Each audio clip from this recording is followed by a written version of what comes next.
The first thing I found was a handprint. Not rust, not grease.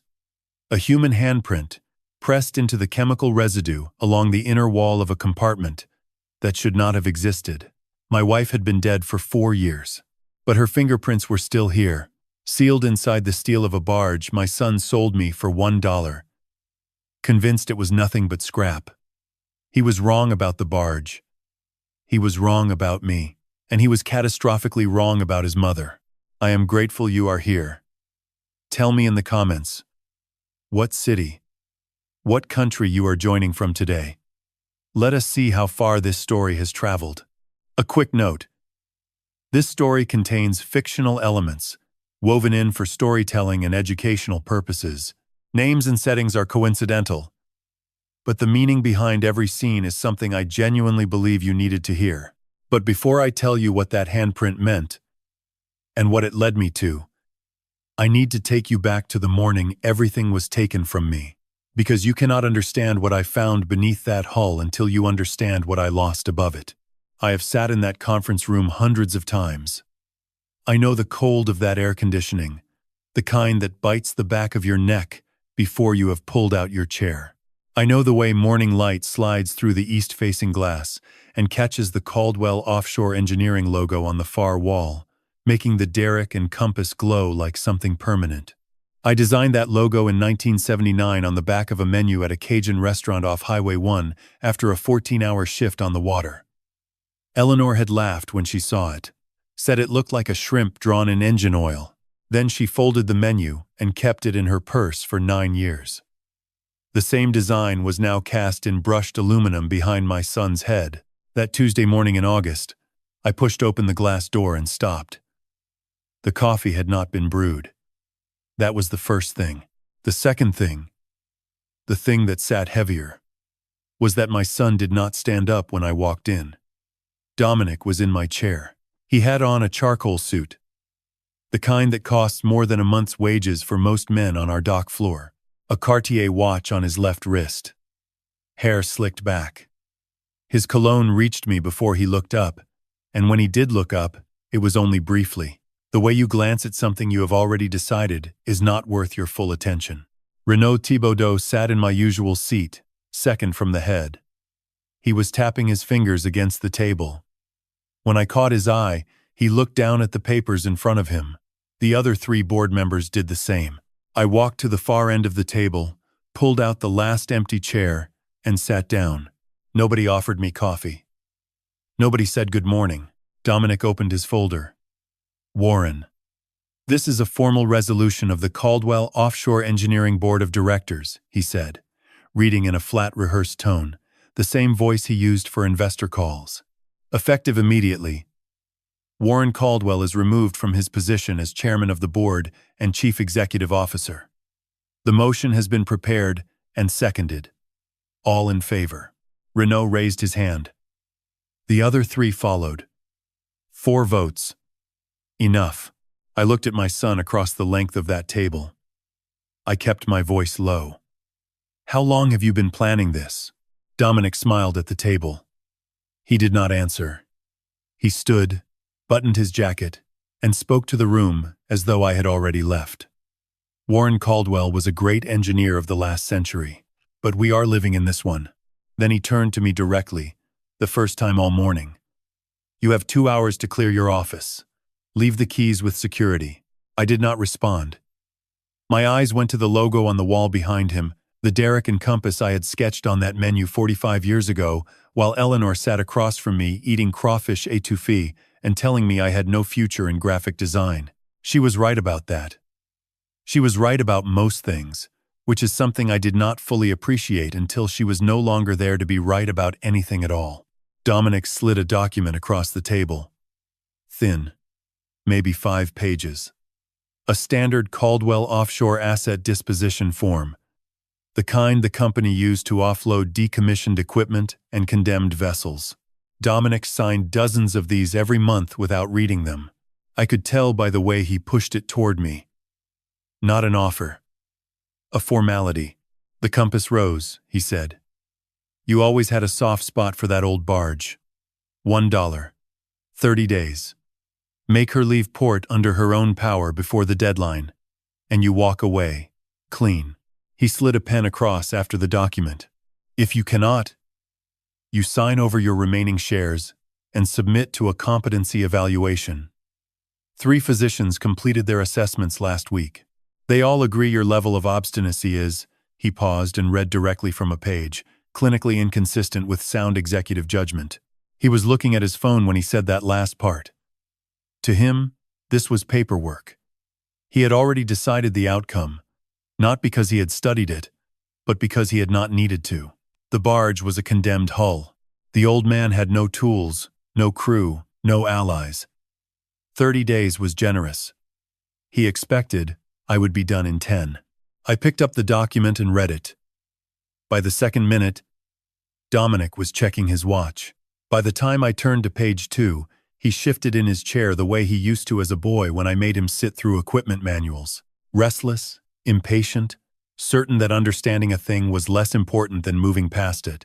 He never had patience for page 2. Page 3 was where I stopped. Near the bottom, in language that read dry enough to skip and precise enough to bind, there was a clause. I read it once, then again, then a third time, the way I used to read pressure tolerances before signing off on a platform design. You have read enough, Dominic said. Sign it. I signed. I folded the document and placed it in my chest pocket. Dominic extended his hand. That document is company property. I looked at him. I just purchased it for $1. It belongs to me. He glanced at Renaud. Renaud looked away because legally there was nothing to argue. The document was executed. The asset had transferred. Dominic gave a small nod. The gesture of a man dismissing something too minor to contest, and reached for his phone again. I pushed in my chair and walked to the door. In the elevator, I pressed the lobby button and felt the building drop away beneath me. My right hand rested flat against my chest over the folded paper in my pocket. The language in the clause on page 3 was not Dominic's language. It was not drafted by any attorney I recognized from our standard legal team. It was precise in a different way. Chosen the way a chemist chooses reagents for a critical reaction, for what it must do under exact conditions, without error. There was only one person I had ever known who wrote that way, and she had been dead for 4 years. I had stood on dock 1,000 times in my life. I knew the give of those planks underfoot, the way the wood softens near the waterline where bayou spray never fully dries. I knew the smell, diesel and salt and sulfur, and that particular chemical undertone that clings to every working port along the Louisiana coast like a memory the air refuses to release. But that evening I arrived with a canvas duffel on one shoulder, $1 spent, and no key to the house I had built 40 years ago. The sun was going down behind the cypress line across the bayou, turning the water the color of old copper. Spanish moss hung from the branches like something mourning. A brown pelican sat on a dock, piling, and watched me walk past without moving. I stood at the end of the dock and looked at the compass rose for the first time in 8 years. She was worse than I expected, and I had expected bad. 70 feet stem to stern. Flat-bottomed, built for nearshore platform support rather than open water. The white paint above the waterline had peeled back in long curling strips to expose gray steel underneath, streaked brown and orange where rust had been working inward for years. Yellow barrier ropes stretched between 2 dock posts. A laminated condemned notice hung from the middle, its plastic gone brittle from years in the weather. I stepped over the rope without breaking stride. The gangway ladder was bolted to the port side. I remembered the second rung had cracked in 2009. I stepped over it without looking. The same way you step around a loose board you stopped thinking about years ago. 1981. The day we launched this barge, Eleanor wore a yellow sundress and stood on the bank clapping with both hands raised over her head, the way she did whenever she decided something was worth celebrating. Dominic had been 4 years old. He sat on my shoulders the whole afternoon, pulling at my hair, asking when the boat was going to move. I told him it was not a boat, it was a barge. He told me it looked like a boat. He was 4. I let him win that one. I spent the next hour going bow to stern with my flashlight and my notebook. The cabin floor flexed under my weight. Near the center, dry rot, working upward from below. 2 windows were missing entirely, frames included, leaving open holes the weather had used freely. The main engine was a fused mass of corrosion. The primary shaft would not turn by hand, which meant the bearings had likely seized solid. The bilge pump had been partially stripped, impeller housing gone, 2 check valves missing.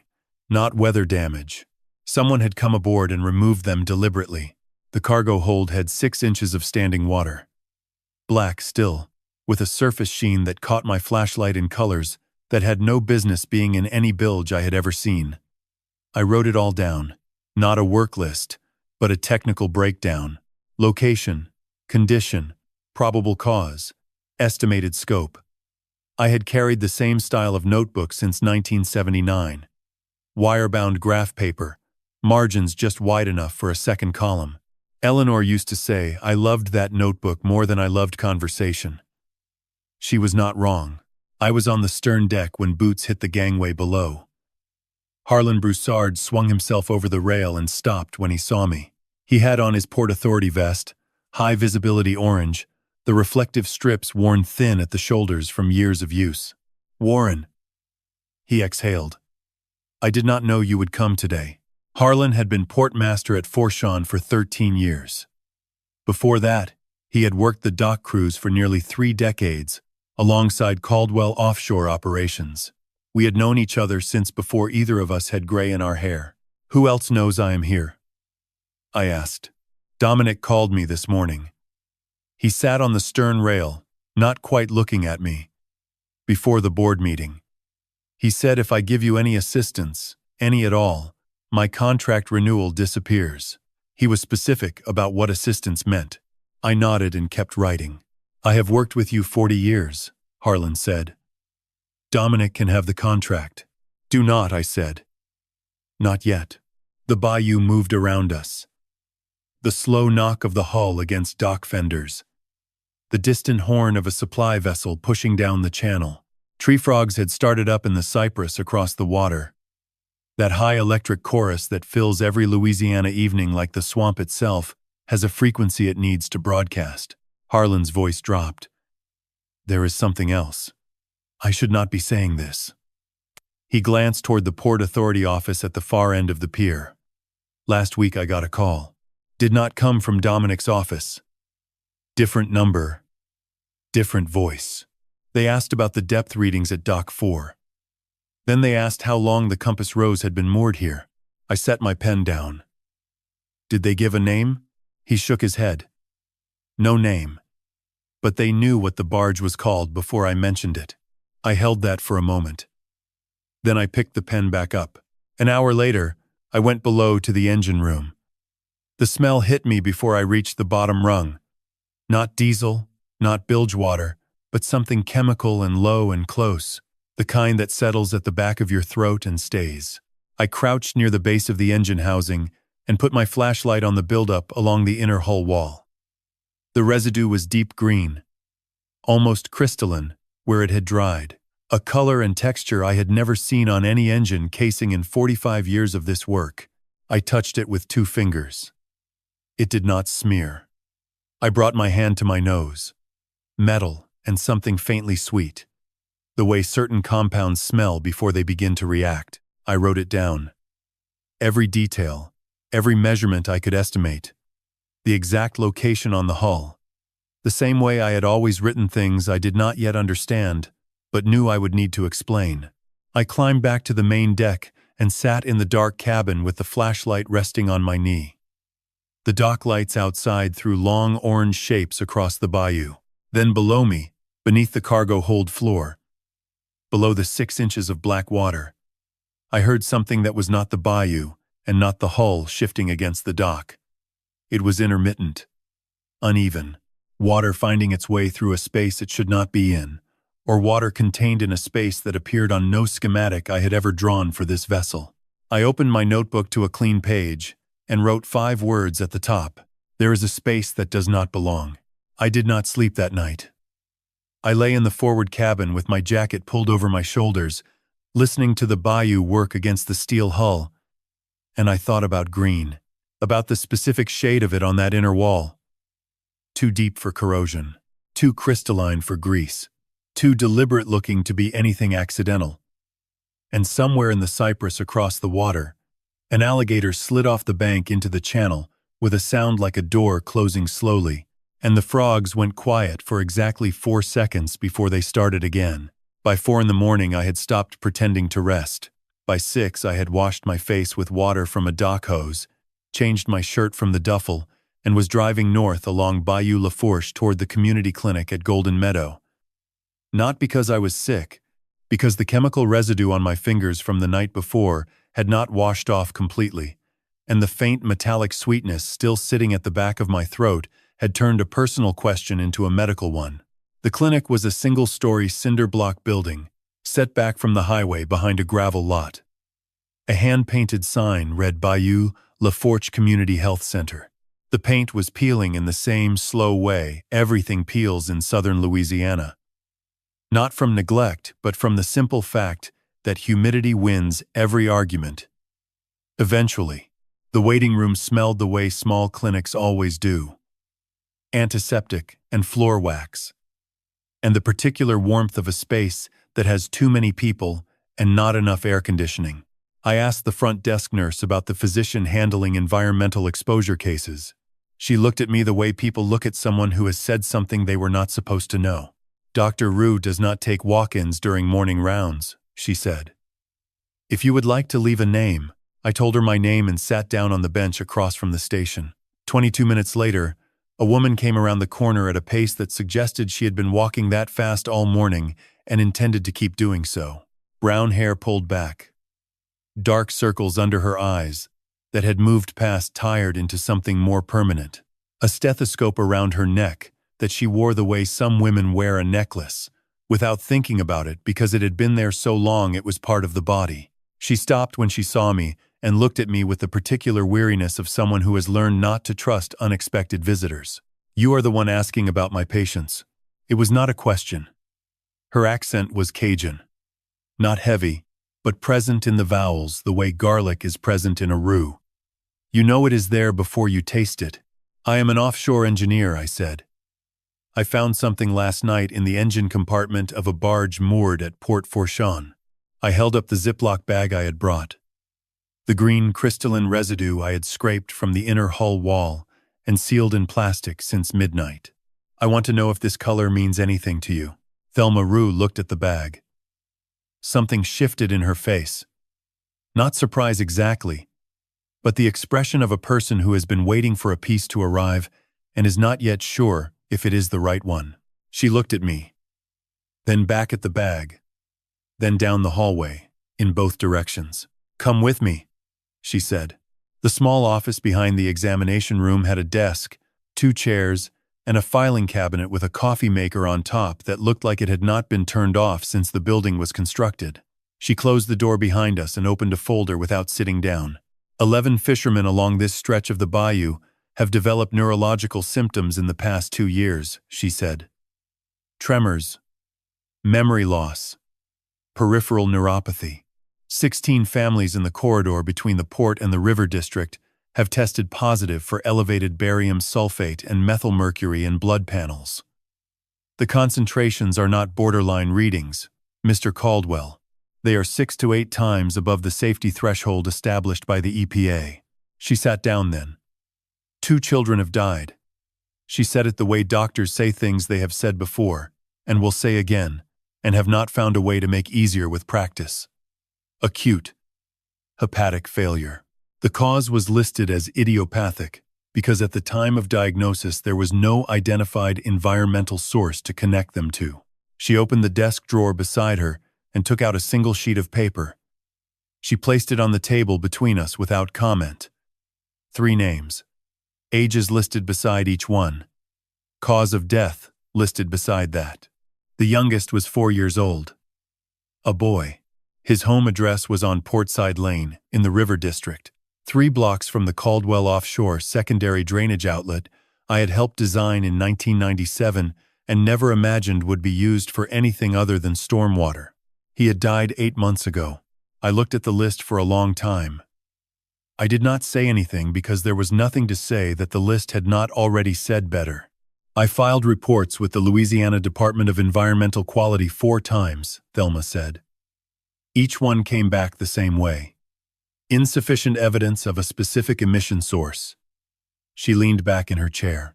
You understand what that means. It does not mean the evidence does not exist. It means nobody with the authority to act has been given evidence they cannot refuse. She looked at the Ziploc bag on the desk between us. I need a physical sample from inside the discharge source itself, she said. Not from bayou water. The dilution makes it inconclusive. From the source. Directly. If that compound in your bag matches the profile I have been building for 2 years, then I have a connection between the contamination and a specific point of origin. And that is something the state cannot send back. I am working on access to that, I said. She nodded, studying me with the focused attention of someone making a decision about how much trust to extend and how quickly. Then her voice changed. Quieter. Measured. The tone of someone choosing words with care. You are not the first person to come to me with a sample, she said. Someone else sat in that chair approximately 2 years ago. A young man. He brought me a water specimen collected personally from a specific point on the bayou near the port. We were supposed to meet again the following week. She paused. He did not come back. I heard later that he had had an accident. A diving accident. I never learned the details, but I kept his sample, and I kept his name in my file. Because something about the way he left that afternoon told me he knew more than what he had brought me. I stopped at the door. What was his name? Jasper Tran, she said. The name was not a stranger to me. I had known him since he was the youngest diver on the Caldwell offshore inspection crew, 23 years old. Lean and precise. With the kind of confidence underwater that most men take a decade to build. I had personally recommended him for senior certification in 2005. I had not seen him since before the accident. I knew about the accident the way you know about things that happen to people in your orbit when you are no longer paying close enough attention. A report filed, a workers' compensation claim processed, a name that moved from the active roster to the closed files. I had accepted the explanation I was given. Equipment malfunction, pressure disorientation, unfortunate, but not uncommon in commercial diving work. I had not questioned it. That was the part I would carry with me for a long time. The drive from Golden Meadow to Galliano takes 11 minutes on a good day.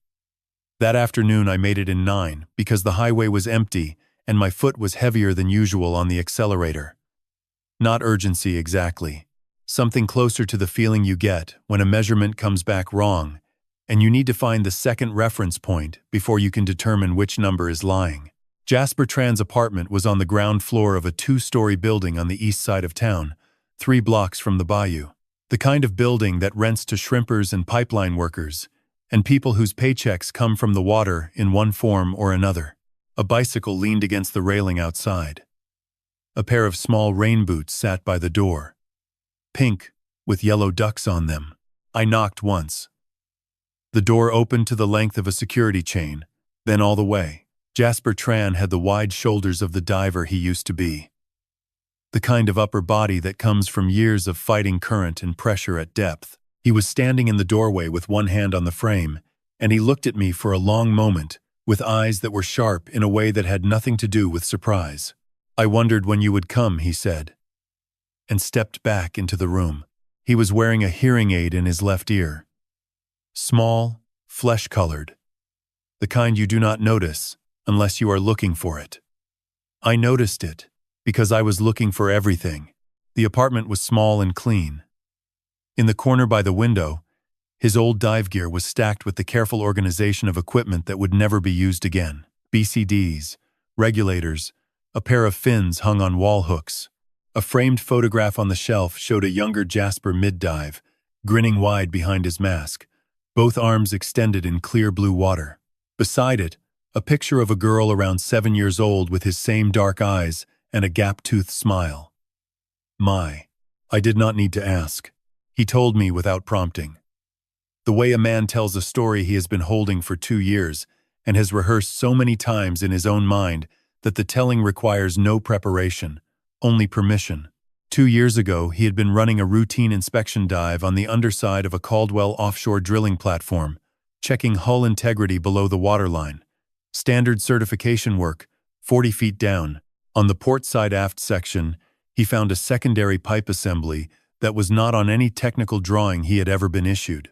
It was bolted to the platform hull with aftermarket hardware, routed downward at an angle that had one purpose: discharge directly into the sea floor below the sediment line, where current dispersal would distribute whatever came through it across a wide stretch of the continental shelf. He reported it to his supervisor the same afternoon. 1 week later, on his next certification dive, his pressure regulator had been compromised. Not destroyed. That would have been too obvious. The diaphragm housing had been loosened just enough to bleed pressure gradually, slowly enough that by the time he noticed his breathing was labored, he was at depth, and his air supply was insufficient for a controlled ascent. His dive partner pulled him up in time to keep him alive. The rapid pressure change caused permanent sensorineural damage to his left ear. Total hearing loss on that side. The tinnitus on the right comes and goes, he said, the way you might mention weather. He was terminated the following month. The official reason was falsification of dive log records. A disciplinary file appeared in the company system that he had never seen before, documenting violations he had never committed, bearing dates when he had been in the hospital. Jasper opened the top drawer of the side table and placed a USB drive on the surface between us. I filmed the pipe before I reported it, he said. I had a feeling. He paused and looked at the drive the way a man looks at something that has cost him more than he expected and is still not finished costing. Every attorney in this part of Louisiana I approached took one look at the name Caldwell Offshore and told me they could not help. I ran out of money before I could find someone farther out who could. I looked at the drive, then at him. You have someone now, I said. He plugged the USB into a laptop on the kitchen counter and opened the video file. The underwater footage was murky, the way all low-visibility Gulf diving is. Camera light catching suspended sediment in every frame. But there it was, the secondary pipe assembly, gray against the dark hull, bolted in place with hardware that had no business being on a certified platform. And from the lower end of the pipe, a slow, steady flow of deep green liquid moving downward into the silt. I leaned forward and studied the installation. The fitting work was clean. The routing angle was calculated. Whoever had designed this had understood offshore engineering well enough to hide it from a standard above-water inspection. This was done by someone who knew exactly what they were building, I said. That is what I thought, Jasper said. Show me the pipe housing again, I said. Pause it there. He froze the frame. I looked at the image for a long time without speaking. Zoom in. Upper fitting. Right side. The image enlarged. On the upper collar of the secondary pipe, etched into the metal rather than stenciled, was a small mark. Not a standard technical designation. Not a manufacturer's code. A chemical notation, 2 elements and a subscript, formed with a particular deliberate hand. The kind of mark a person makes when they want something to be found only by the right person. I knew that handwriting. I had watched it fill the margins of college textbooks for 4 years. I had seen it on grocery lists and birthday cards and scribbled notes left on the kitchen counter for 43 years. I had seen it on the inner wall of a hidden compartment the night before, pressed into green residue by fingers that should not have been there. Eleanor had not simply known about what Dominic was doing. She had been underneath it, 40 feet below the waterline, in the dark, marking the evidence, so that someone who understood her language would know where to look. Jasper was watching my face. You recognize it, he said. I closed my notebook and stood. The photograph of Mai smiled at me from the shelf. 7 years old, gap-toothed, her father's eyes. My wife, I said. And it was the first time I had said those two words aloud since entering the apartment, and the weight of them, in that small room beside that shelf, was something I had not been prepared for. There are things an engineer knows that other people simply cannot see. When I designed the compass rose in 1980, I drew every compartment in that vessel by hand.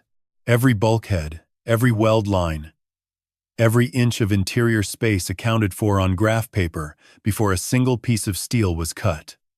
I knew this barge the way a man knows a house he built himself, not from memory, but from the bones outward. So when I crawled into the engine room on the afternoon of the third day and placed both hands flat against the steel, I knew before I had taken a single measurement. This was not the structure I had drawn. The heat inside was brutal. The steel overhead had been absorbing August Louisiana sun for hours, and the compartment held that heat the way an oven holds it after the flame goes out. My mask turned each breath into effort. I clicked on my headlamp, pulled out the measuring tape, and started at the forward bulkhead. I worked methodically, the way I had always worked. Bow to stern, port to starboard, every surface. I was comparing against a blueprint I did not need to look at because I had drawn it myself and it had not left me in 43 years. The measurements came back correct through the first two bulkheads. At bulkhead 3, I stopped. The distance between bulkhead 3 and bulkhead 4 was 14 inches shorter than it should have been. 14 inches do not disappear from a steel vessel. They go somewhere. I took the small hammer from my belt and ran it along bulkhead 3 in a slow horizontal line, listening. For the first several feet, the sound was what it should be. The flat, dense ring of solid steel backed by air. Then, at roughly the midpoint, the tone changed. It went hollow for approximately 2 feet, then dense again, but a different density. The density of steel with something liquid behind it.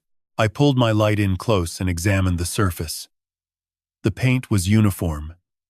The same gray-brown as every other surface in the compartment, but the weld seam running the perimeter of a 4-foot rectangular section near the center did not match the surrounding metalwork. The rest of the bulkhead had been welded in 1981. I could tell by the oxidation pattern and the weld bead profile. The seam around this panel was newer. 15 years newer at minimum.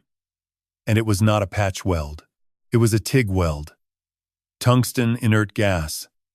The kind used when a joint needs to be airtight.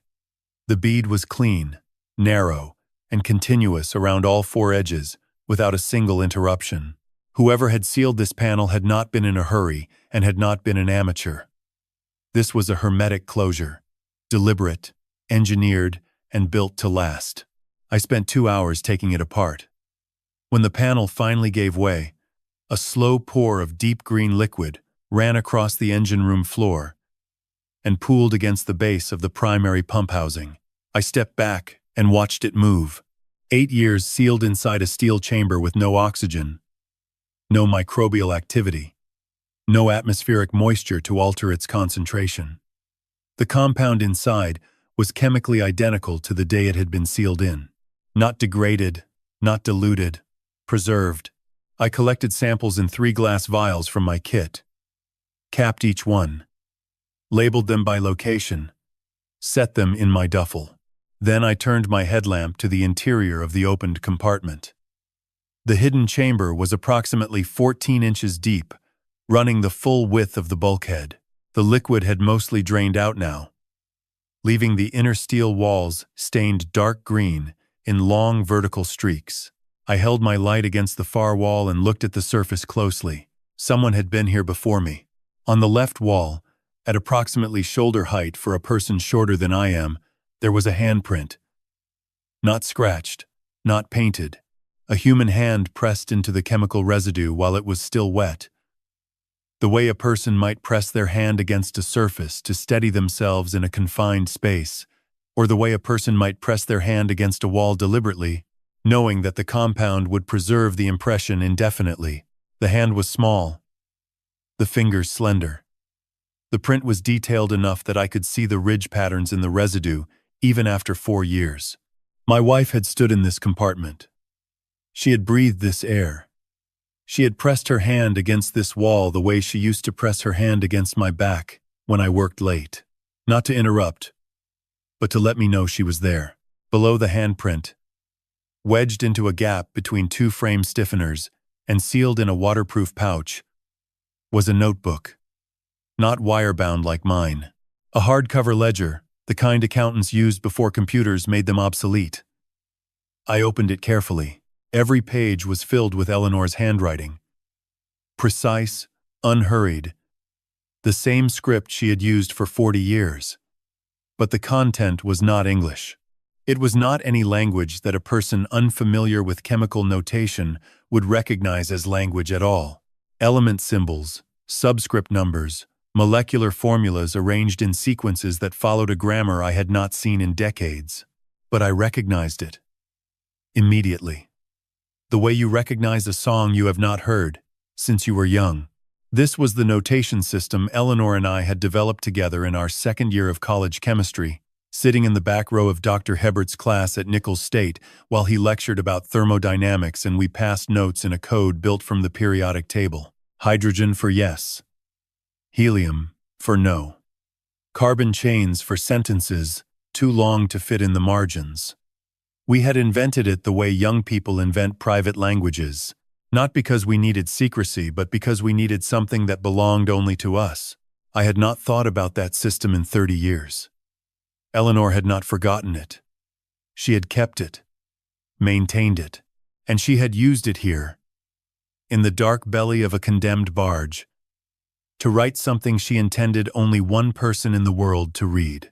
I closed the ledger and held it against my chest. The engine room was silent. The chemical smell was still present. The bayou worked against the hull outside, with the same patience it had always had. I did not move for a long time. The first ledger was not simply evidence. It was a map. I understood that within the first hour of decoding, sitting cross-legged on the cabin floor with Eleanor's notebook open on my knees and the flashlight balanced on a crate beside me, translating her chemical shorthand back into the language we had built together in a classroom 30 years before anyone had any reason to build it for anything but love. The notation system was layered. Surface level.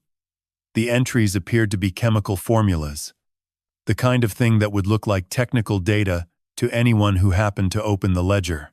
Barium sulfate concentrations, methylmercury ratios, discharge volumes calculated by date. That information was real, and it was damning on its own. But embedded within the molecular subscripts, using a substitution pattern Eleanor and I had invented during a particularly boring lecture on stoichiometry in the fall of 1978, were coordinates, not latitude and longitude. Something more personal. A reference system built from the anatomy of this vessel. Bulkhead number. Offset from the bow. Elevation from the deck floor. 3 clusters of numbers defining 3 axes. They pointed to a single location. Forward storage. Port side. 6 feet from the bow. 14 inches. Above the floor. I found it at dawn. The forward storage compartment had a teak panel set into the port wall. A 6-inch strip of fine-grained hardwood, with no practical reason to exist on a working river barge. I had not installed it. I would have remembered, because teak on a barge is like a silk napkin in a machine shop. It does not belong. Which means someone put it there for a reason that has nothing to do with function. I removed it with a flathead screwdriver. Behind it was a small stainless steel recess, sealed at every edge with a continuous TIG weld. Airtight. Built to last longer than whoever built it. Inside, a second ledger, thicker than the first. Beside it, a glass vial sealed with paraffin wax containing a liquid sample Eleanor had collected herself, labeled in her handwriting with a date, a location code, and 3 chemical identifiers I could cross-reference against Thelma's patient data. The second ledger contained more chemical documentation, more dates, more discharge calculations. But on the last page, in a different ink, Eleanor had written something that was not data. It was a set of instructions. Fog signal housing. Port side, aft deck. Frequency setting, 4.7 kilohertz. Duration, 3 seconds. I climbed to the aft deck. The fog signal was still mounted on its bracket above the stern rail. Exactly where I had installed it in 1981, a mechanical horn designed to produce a low-frequency warning tone in poor visibility conditions. I had noted it during my initial survey on the first night. Still mounted, surprisingly intact. I had thought nothing of it at the time. I adjusted the frequency dial to 4.7 kilohertz and pressed the activation lever for 3 seconds. The horn did not sound. Instead, from somewhere inside the engine room bulkhead, a speaker I had not noticed and would never have searched for produced a soft click, then a hiss of static, and then my wife's voice came through. She had recorded it in a quiet room. I could hear the absence of echo, the closeness of walls. Her tone was composed, measured, deliberate. The voice of a woman who had decided exactly what she needed to say and was not going to waste a single word getting there. But beneath the composure, I could hear her breathing. Slow, effortful. The way she breathed in the last year when drawing air required negotiation with a body that had begun refusing simple requests. "Warren," she said, "if you are hearing this, then Dominic has done what I expected him to do, and you have done what I knew you would do. You followed the numbers. You always follow the numbers." She told me she had discovered the truth 4 years before she died. A chemical disposal billing document Dominic had left on the dining room table. The kind of careless mistake that men who believe themselves untouchable make without thinking. She had not confronted him. She had investigated alone, over months, building a picture of what he had been doing and how long it had been going on. She had gone beneath the drilling platforms herself. Alone, in diving equipment she had rented under a different name from a shop in Morgan City.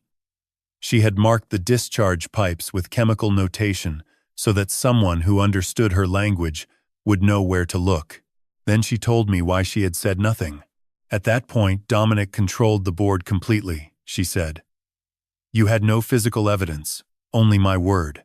If you had moved against him, he would have closed everything down, destroyed every record, and had you removed before you had a foundation to stand on. I needed to wait. I needed him to be most certain of himself, most convinced that he had already won. That moment was always going to be the moment he handed you something he believed was worthless. A pause. I could hear her breathing slow, deliberate. The sound of someone rationing air the way you ration. Anything you know is running out. I am not afraid of what is happening to me, she said. I am afraid of not finishing before it does. She finished the way she finished most things. Without sentimentality, but with precision. He is not a monster, Warren. He is a frightened boy who chose the wrong door. But a wrong door still leads where it leads. And the people on the other side of that door did not choose to be there. The speaker went quiet. The static hissed for another second, then stopped. The engine room was dark except for my headlamp, and I turned that off too. I sat on the engine room floor for a long time after that. The chemical smell was still present. The bayou worked against the hull outside, with the same patience it had always had. Somewhere above me, through the deck plates and the broken cabin windows, the first birds of morning were beginning to call across the water. She had built all of this while she was dying. While I sat across from her at the same kitchen table where she had found the document that started everything. While I drove her to dialysis 3 times a week and believed what the doctors told me about causation because I had no reason to question it. While she asked me about my day and listened to my answers and said nothing about her own, she had built all of this, and I had known nothing. That was the part that sat heaviest. Not what Dominic had done, not what Eleanor had found, but that she had carried it alone, for years, in a body that was failing her, and had chosen to protect me from the weight of it until she had built something strong enough for me to stand on. I had spent 45 years engineering structures designed to bear load, and my wife had been engineering one too. The difference was that hers was designed to bear the weight of the truth, and she had built it entirely without my help. I did not sleep that night either. I lay in the forward cabin of the Compass Rose with the ledger under my arm and listened to the bayou breathe through the hull. The frogs were louder than the night before, or perhaps I was simply more aware of sound because everything inside me had gone quiet in a way that left room for whatever was outside to come in. I thought about Eleanor in a rented wetsuit descending alone beneath a drilling platform in the Gulf of Mexico. She was 63 years old. She had been an excellent swimmer her entire life, but she was not a commercial diver. She had no certification, no dive partner, no emergency protocol. She had gone down alone because there was no one she could trust with what she was looking for. And she had come back up alone because that is what you do when the only person you can rely on is yourself. I had been sitting across the kitchen table from her during those years, eating the food she cooked, reading the newspaper, talking about the Saints, or the weather, or the price of offshore leases, and she had been carrying this. By 6 in the morning I was on the road to Thibodaux. Emmeline Fontaine's office was on the second floor of a brick building on Canal Boulevard, a room that smelled of legal volumes and old cypress, and the particular quiet of a space where serious things had been decided without fanfare for a very long time. She opened the door on my first knock, already dressed, and when she looked at my face, she said without any introduction, "You found the recording." Her accent was Cajun the way Thelma's was. Present, but controlled. The accent of someone who grew up speaking French at home and learned to modulate it for professional settings without ever fully letting it go. She poured 2 cups of coffee and sat across from me. She read the clause on page 3 from the copy she had on file. The language was precise enough that I will give it to you exactly as she read it. The seller assumes full legal and financial liability for all environmental violations arising from the operational history of the asset and all related corporate assets throughout the duration of the seller's period of executive SEAM, authority and operational control. She set the page down. Dominic signed a standard Caldwell offshore asset disposition form, the same template used to offload decommissioned equipment. He had signed dozens without reading past the first page. The clause was on page 3, written in language consistent with the surrounding legal boilerplate. Emmeline looked at me steadily. His certainty that you were finished is what made it work. A man who reads carefully does not walk into a clause like that. A man who believes the other party has already lost does not bother to look for traps because he cannot imagine there is anything left to trap him with. She placed a thick folder on the desk between us. 4 years of documents in Eleanor's handwriting. Billing receipts from chemical disposal contractors. Internal correspondence she had copied from Dominic's office files. Photographs she had taken herself at the offshore staging yard, printed and dated and organized with the care of someone building something meant to survive her. She had done all of it alone while she was ill. While I sat across from her at the kitchen table and knew nothing, Emmeline waited for me to look up from the folder. Then she told me the rest. "There is one more document in that file," she said. "Eleanor instructed me to hold it until you were calm enough to process what it says. Not angry." She was specific about that. "Does it concern Dominic?" I asked. She looked at me for a long moment. The look of a woman who has been carrying something for 4 years and is not yet certain this is the right morning to set it down. "It concerns what Dominic knows about himself," she said. Emmeline opened the last envelope in the folder and read Eleanor's letter aloud. It was written by hand on cream-colored stationery, the same paper Eleanor had used for 40 years. She was precise, and she did not apologize, which was consistent with everything I had known about her. The letter explained that 18 months before Eleanor's death, Dominic had undergone a comprehensive genetic screening as part of an executive health program. The results had identified that he carried a hereditary predisposition to chronic kidney disease, the same condition that had killed Eleanor. The genetic marker was maternal. It came from her. Dominic had never told anyone. But from that point forward, something had shifted in him. Eleanor had watched it happen. The acceleration of the offshore discharge program, the increased volume of illegal waste processing through the platforms, the growing recklessness of a man who was no longer managing risk but generating cash for a purpose that had nothing to do with the company's balance sheet. Eleanor had traced the money. A private account. Transfers to a medical research facility in Switzerland, specializing in experimental gene therapy for hereditary renal conditions. Dominic was not simply poisoning the bayou for profit. He was poisoning the bayou to fund a treatment for the disease his mother's genetics had given him, a disease that her exposure to his own discharge had accelerated beyond what her body could survive. "He did not kill me deliberately," Eleanor wrote. But he knew. He knew what was in the water, and he knew I drank from the same supply as everyone else on the bayou, and he did not stop. That is not murder. It is something I do not have a word for. It is the thing that happens when a person is so frightened of their own death that they become willing to let other people die at a distance they can measure but not feel. He is not a monster. He is a frightened boy who chose the wrong door. But a wrong door still leads where it leads. I stood and went to the window. The street below was ordinary. A Thibodeau Tuesday morning. Traffic moving. A delivery truck double-parked outside the hardware store. I watched it for a moment. I thought about a night when Dominic was 5 years old and had a fever of 104, and I sat beside his hospital bed for 3 nights without going home because I could not make myself leave. I thought about the way he grabbed my finger when the nurse came to draw blood and did not let go until she was finished. I turned back from the window. "I changed his diapers," I said. My voice came out level, which surprised me. I sat by his bed for 3 nights when he was 5. I taught him how to read a pressure gauge before he could read a paragraph. Fear does not unmake those things.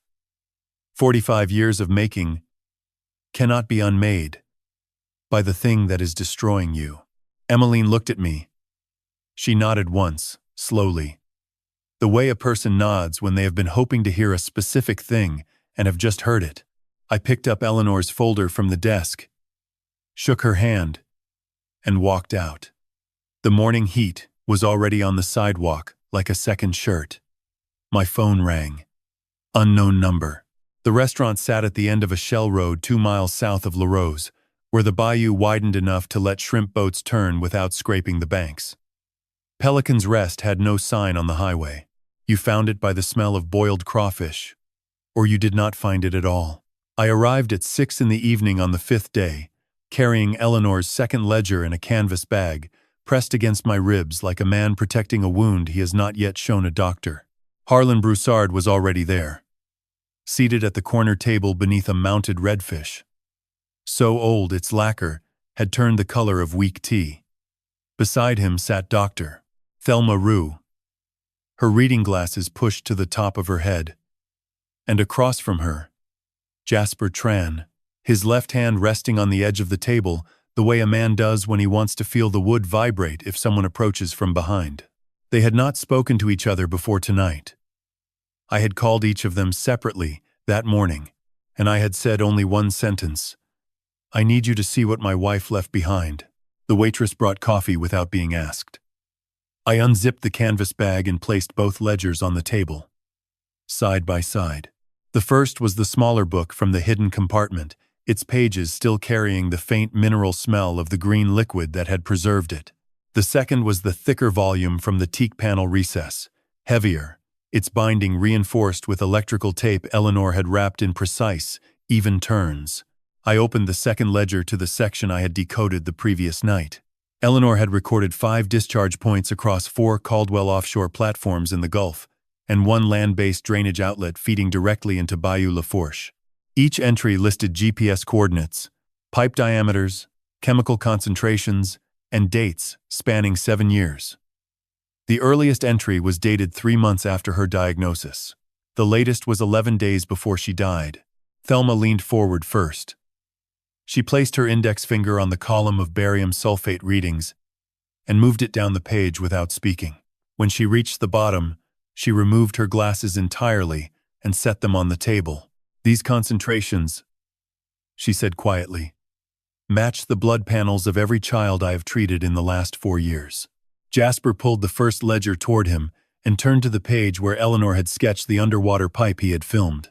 The drawing was precise, mechanical, the kind of rendering only someone trained in process engineering would produce. He touched the chemical notation in the margin, the same two-element formula he had seen etched on the pipe collar beneath the platform. "She was there before me," he said. "She marked it before I ever dove on it."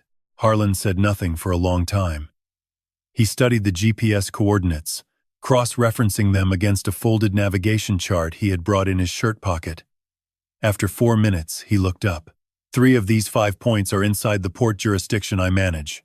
If these coordinates are accurate, discharge has been flowing within 200 yards of the municipal water intake for Forshawn Village."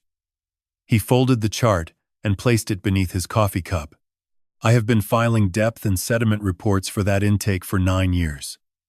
Nobody at Caldwell ever disclosed a secondary pipe at any of these locations. I told them what Emmeline Landry had explained to me about the contract clause. I told them what Eleanor's recording had revealed about Dominic's knowledge and participation.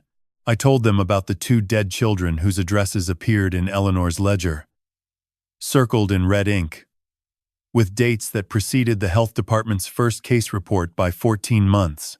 Eleanor had known before anyone. She had known, and she had not been believed, and she had decided to build the evidence herself, alone. Inside the steel walls of a barge, her own son would one day sell for $1. The table was quiet. Outside, a shrimp boat passed the window, its running lights casting a slow green line across the wall above Harlan's head. Dr. Rue spoke first. "I can match her chemical data to my patient files within 48 hours.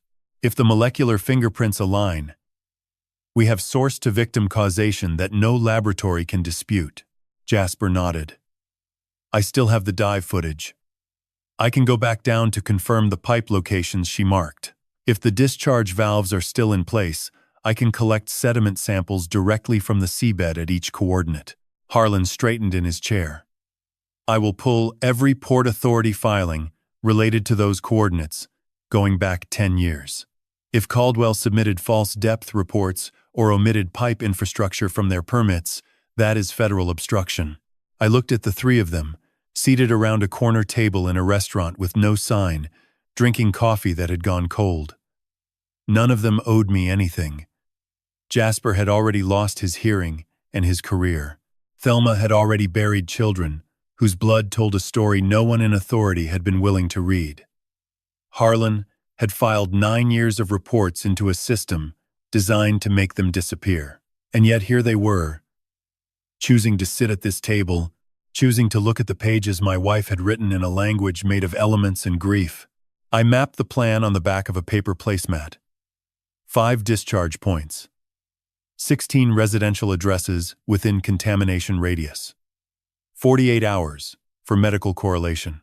72 hours for dive confirmation. Harlan's records by end of week.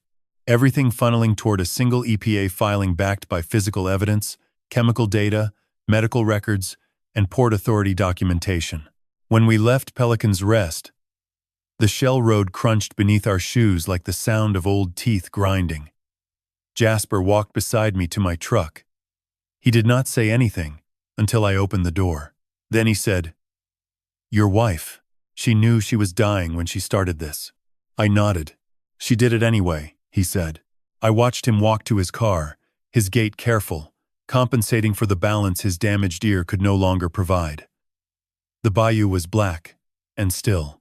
Somewhere beneath it, in the sediment and the gill tissue of redfish and the root systems of cypress trees, Eleanor's evidence was waiting, written in a language that could not be erased because it had become part of the living water itself.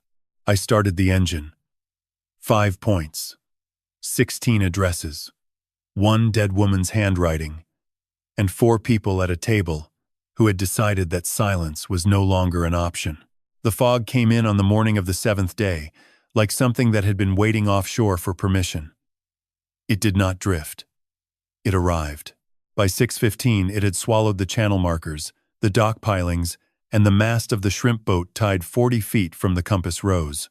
I stood on the aft deck holding a mug of coffee I had reheated twice and watched the world reduce itself to a circle no wider than the length of my arm. Harlan had warned me the night before. "Radiation fog," he said over the phone. his voice carrying the flat certainty of a man who had watched weather over water for 30 years. "It will sit on the bayou until 10, maybe 11. Nothing moves in or out of Forshawn Channel until it lifts." I asked him if that included Caldwell Company vessels. He was quiet for 3 seconds. "It includes everything with a hull," he said, "but it does not include men in trucks." I understood what he meant an hour later when Jasper called from his position on the levee road east of the port. He had parked his car at the turnaround near the floodgate and walked 200 yards through wet grass to a point where he could see the Caldwell offshore service dock. Even through the fog, he could make out the shape of a 40-foot crew boat idling at the fuel pier with its running lights off. No vessel in Forshawn ran without lights, unless it did not wish to be seen. "There is a man on the dock," Jasper said. His voice was low, not from caution but from the habit of speaking quietly to compensate for the hearing aid in his left ear. "He is loading something into the forward hold. Drums. I count 4. They are not marked." I asked him the color of the drums. He paused. I heard the faint click of his phone camera. "Dark green," he said. "Same shade as the residue in your engine room." I told him not to move. I told him to photograph everything he could from that distance and to note the time of each image. He said he already had. I asked if he could identify the man on the dock. He said no. The fog was too thick. But the man was tall, moved quickly, and wore a jacket with reflective piping on the shoulders that caught the fuel pier's single sodium lamp. "Company jacket," Jasper said. "Caldwell issue. I wore the same one for 6 years. The fog did something useful that morning. It kept the Caldwell drone grounded. Harlan had told me 2 days earlier that Dominic had contracted a surveillance company out of Homa to fly a small quadcopter over the port 3 times a day, recording vessel activity and foot traffic along the docks. The flights had started the same week Dominic sold me the barge. I had not noticed the drone, but Harlan had. He noticed everything that moved above his waterline. With the drone blind, Jasper had nearly an hour of unobstructed observation. He sent me 11 photographs over the next 40 minutes. The images were grainy, shot through fog at a distance of perhaps 150 yards. But they were sufficient. 4 unmarked drums loaded onto an unlighted crew boat at a time when no legitimate cargo operation would be underway. I saved every image to a folder on my phone labeled with the date and the word fog. At 8:40, the crew boat's engine note changed. It shifted from idle to forward gear, and the vessel pulled away from the fuel pier, heading south toward the open Gulf. It carried no AIS transponder signal. Harlan confirmed this from his office. "That boat is not on my screen," he said. "As far as the Port Authority tracking system is concerned, it does not exist this morning." I sat on the engine housing of the Compass Rose and studied the photographs on my phone. The 4th image was the clearest. It showed the tall man turning toward the fuel pier lamp as he secured the last drum. The reflective piping on his jacket caught the light and illuminated the left side of his face for perhaps half a second. The features were blurred by fog and distance, but the shape of the jaw, the way the man held his shoulders slightly forward, as though leaning into a wind that was not there, these were not things I needed a clear photograph to recognize. I had watched that posture for 20 years across conference tables, in hallways, at company dinners where the man stood near Dominic's elbow like a shadow with its own ambition. Renaud Thibodeau, Chief Operations Officer, the man who had raised his hand first in the boardroom vote. The man who had not looked at me when he did it. Renaud was not merely following Dominic's instructions. He was handling the drums himself, at dawn, in fog, on a vessel running dark. This was not delegation. This was a man who understood that the contents of those drums could end careers, close companies, and fill prison cells, and who had decided that the only hands he trusted to move them were his own. I called Thelma. She answered on the second ring, already at the clinic. I told her what Jasper had seen. She was quiet, then asked a single question. "South, toward the Gulf. How far south?" I did not know. "If those drums go into open water," she said, "the concentration disperses within 72 hours. the chemical signature weakens. The link between source and victim becomes harder to prove in court. She paused. Warren, they are not hiding evidence. They are dissolving it. The fog began to thin at 10:15. By 11, the channel markers reappeared, first as dark shapes, then as painted steel. The shrimp boat's mast came back. The bayou reassembled itself piece by piece, the way a photograph develops in a darkroom, edges first, then the center. But the crew boat did not return. The fuel pier was empty.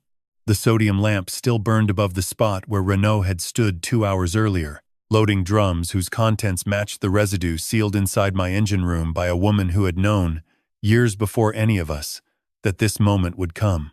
I opened Eleanor's second ledger to the page listing the 5 discharge coordinates. Beside the third entry, she had written a note I had not fully understood until now. The note read, "They will try to erase the water, but the water remembers." I closed the ledger. The fog was gone. The evidence was not. Jasper went into the water on the morning of the 9th day. The sun had not yet cleared the tree line east of the bayou, and the surface of the channel was the color of black coffee, left to cool overnight. I stood on the port side of the Compass Rose, holding the end of his safety line. A braided nylon rope rated to 400 pounds, tied to a cleat I had inspected twice the night before, because I did not trust anything on that barge that I had not personally tested with my own hands. He wore a dry suit borrowed from a crawfisherman in Cutoff, who owed Harlan a favor and did not ask questions. The tank was his own, a steel 80 he had kept in his apartment closet, the way some men keep rifles.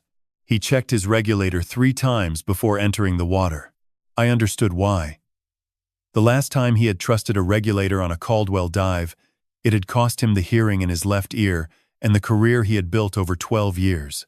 The first dive target was Eleanor's third discharge coordinate, the same entry beside which she had written her note about the water remembering. It was located 190 yards south-southeast of the Compass Rose, at a depth of 22 feet, on the submerged concrete foundation of a decommissioned fuel transfer station that Caldwell Offshore had operated from 1989 to 2004. According to Harlan's port records, the station had been fully dismantled. According to Eleanor's ledger, it had not. Jasper submerged at 6:31. I watched his bubbles track south along the channel, each one surfacing as a brief silver circle before the current erased it. The safety line fed out slowly from the cleat, measured in arm lengths. 40 feet. 60. 90. At 130 feet of line, the tension changed. It went slack for 2 seconds, then pulled steady and held. He had reached the bottom. I counted time by the second hand on my watch, the same Seiko automatic Eleanor had given me on our 25th anniversary. Its crystal was scratched from years of brushing against pipe flanges and welding tables, but it kept time within 2 seconds a day, which was more than I could say for most things in my life that had once seemed reliable. 7 minutes passed.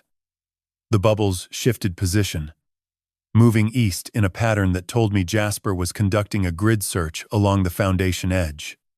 At 9 minutes, the bubbles stopped moving entirely. He had found something. At 11 minutes, the safety line jerked twice. This was our agreed signal for discovery confirmed. I pulled the line taut and held it, maintaining tension so he could use it as a reference point for his return path. Then I waited. He surfaced at 14 minutes, 20 seconds. He came up facing away from me, rolled onto his back, and lifted his right hand above the water. In it he held a sealed glass jar, the kind used for laboratory water samples, with a red screw cap. Even from the deck of the barge, 6 feet above the waterline, I could see that the liquid inside was not the color of bayou water. It was green, the same deep, saturated green as the residue in the hidden compartment, the same green as the drums Renault had loaded onto the crew boat 2 days earlier. Jasper swam to the barge and handed me the jar before climbing the boarding ladder. Water ran from his suit onto the deck in streams that found the low spots in the steel and pooled there like small dark mirrors. He removed his mask and regulator and sat on the deck with his back against the bulwark. breathing in the slow, deliberate rhythm of a man who has trained himself to control the one thing his body still allows him to control. "The station is not dismantled," he said when his breathing had steadied. "The above-water structure is gone, but the underwater foundation is intact. There is a 6-inch steel pipe running from the foundation wall into the channel bed, buried under approximately 18 inches of sediment. The pipe is active. I could feel the flow against my hand. Not strong. A slow, continuous discharge." He paused and touched the hearing aid behind his left ear, adjusting it the way he always did when the world above the surface became too loud after the silence below. The valve assembly on the pipe has a locking collar.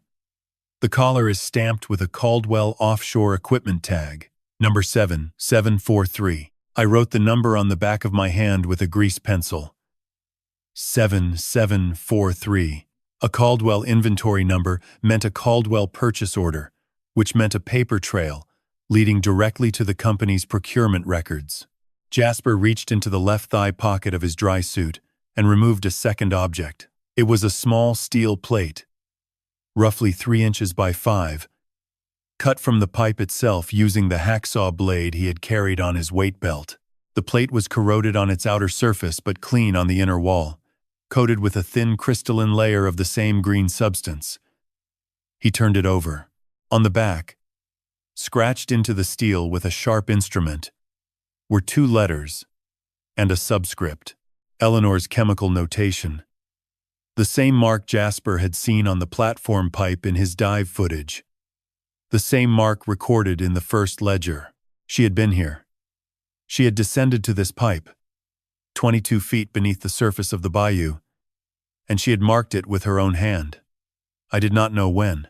I did not know how a woman fighting a terminal illness had found the strength to dive alone in black water to tag an illegal discharge pipe with a scratched formula. But she had done it. The steel plate in Jasper's hand was proof that Eleanor Caldwell had gone to places her husband had never thought to look and had left her name in a language only he could read. I placed the jar and the steel plate beside the 3 vials from the hidden compartment, now stored in a cooler on the engine housing. 5 pieces of physical evidence. 1 from inside the barge, 1 from the bayou floor, all carrying the same green signature. Jasper looked at the collection and said quietly, "1 more dive. The second coordinate. Tomorrow morning. Same time." I nodded. The sun was fully up now, burning through the last of the morning haze. The channel had turned from black to brown, and a pelican sat on the nearest piling, watching us with the patient disinterest of a creature that had seen men come and go from these docks for longer than either of us had been alive. I looked at the steel plate one more time before sealing it in a plastic bag. Eleanor's handwriting, etched into a pipe she had no business touching, 22 feet below a surface I had walked over 1,000 times without ever wondering what was underneath. I had spent 40 years mixing compounds that protected steel from water. On the morning of the 11th day, I mixed one that did the opposite. I wanted the water to speak, and I needed the steel to translate. The formula was not complicated. Any marine coatings engineer with 20 years of experience could have built it from memory. A chromate reactive polymer base, zinc oxide as the carrier medium, and a pH-sensitive dye indicator, calibrated to change color, in the presence of hexavalent chromium, at concentrations above 50 parts per billion. In plain language, I mixed a paint that would turn red when it touched poisoned water. The chemistry was undergraduate level.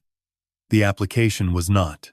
I worked on the starboard hull of the Compass Rose, the side facing the channel, the side visible from the port road and the fuel pier, and the wheelhouse of every vessel passing through Fourchon.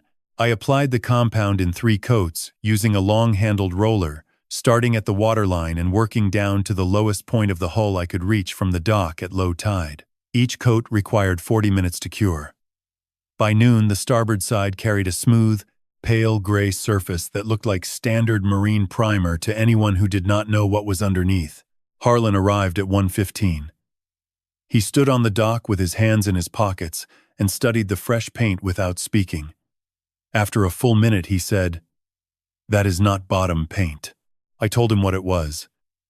He removed his cap, rubbed the back of his neck, and replaced the cap. "How long before it reacts?" 4 minutes, I said. If the water carries the concentration Thelma documented in her patient blood panels, the hull will begin to change color within 4 minutes of contact. He looked at the channel. The tide was falling. In approximately 3 hours, the current would reverse and begin pulling water north from the direction of the decommissioned fuel station where Jasper had confirmed the active discharge pipe. That incoming tide would carry whatever the pipe was releasing directly past the compass rose. "And the color?" Harlan asked. "Red," I said. "Not subtle. Not faint. The kind of red that a man on the port road could see from 200 yards without binoculars." He nodded slowly. The way a man nods when he understands that something irreversible has been set in motion and there is no longer a decision to make, only a consequence to witness. Jasper arrived at 2 with his camera, a waterproof digital model he had used for dive documentation during his years at Caldwell. He positioned himself on the dock piling 30 feet south of the barge, where he had a clear sightline to the starboard hull and the channel beyond. Dr. Thelma Rue parked her car on the port road at 2:20 and remained inside with her window down, watching through a pair of field glasses. She told me later she had borrowed from her nephew, who hunted ducks in the marsh every November. I stood on the aft deck. The tide turned at 3:17. I felt it before I saw it. The safety line tied to the stern cleat shifted direction, swinging from south to north in a slow arc that took perhaps 10 seconds to complete. The current was coming in, bringing the bayou with it. Bringing whatever the bayou carried. I checked my watch. 3:17. I began counting. At 3:19, the waterline on the starboard hull darkened. It was not red yet. It was a deepening of the gray, as though the paint were absorbing something it recognized. A chemical handshake between the polymer and the water, molecule finding molecule, the way a key enters a lock before the tumbler turns. At 3:20, the first true color appeared. It began at the lowest point of the painted surface, 6 inches below the waterline, and it spread upward in an uneven band that followed the contour of the hull plates. The color was not pink, it was not rust. It was red. Deep, arterial, unmistakable red. The color of a warning that had waited years to be spoken aloud. By 3:21, the entire starboard waterline of the compass rose was red from bow to stern. 4 minutes. Exactly as I had calculated. The chemistry did not lie. The chemistry never lies. It has no ambition, no loyalty, no fear of consequence. It simply reacts to what is present, and what was present in the water of Forshawn Channel on the afternoon of the 11th day was hexavalent chromium in concentrations sufficient to turn 60 square feet of treated hull into a visible accusation. Jasper's camera shutter fired in rapid bursts. I could hear it from the deck, a mechanical clicking that sounded like a small clock counting down something that had already reached 0. He shot 47 photographs in 6 minutes, capturing the progression from gray to red in sequential frames that would later be arranged into a timeline no defense attorney could dismiss as a single anomalous reading. On the port road, Thelma lowered her field glasses and made a phone call. I learned later that she called Cora Benitez at the Bayou Watchdog, the community newsletter she had written for 11 years. Cora arrived within 20 minutes, carrying a camera of her own and a notebook with a red cover that matched, by accident or by providence, the exact shade of the hull below me. Then I saw the black sedan. It was parked 200 yards up the port road, facing the channel, its engine running. I did not need to see the driver.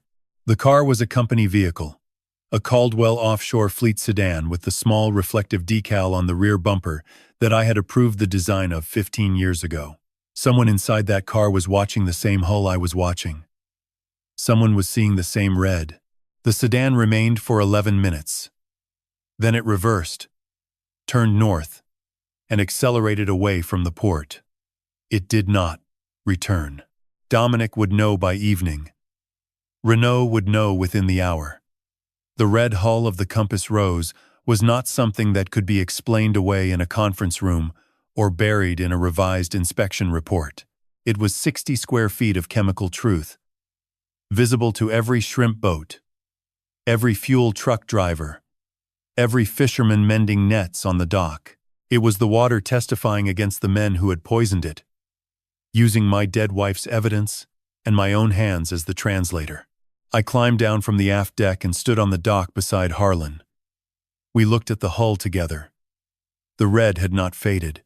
If anything, it had deepened as the tide continued to push contaminated water against the treated surface. "Your wife," Harlan said quietly. "She planned for you to do this." I did not answer. But I thought of Eleanor's note in the ledger, the one beside the third coordinate. "The water remembers." She had written it as a fact, not a hope. And now the water was remembering in a color that the whole parish could see. The call came at 4 in the morning on the 13th day.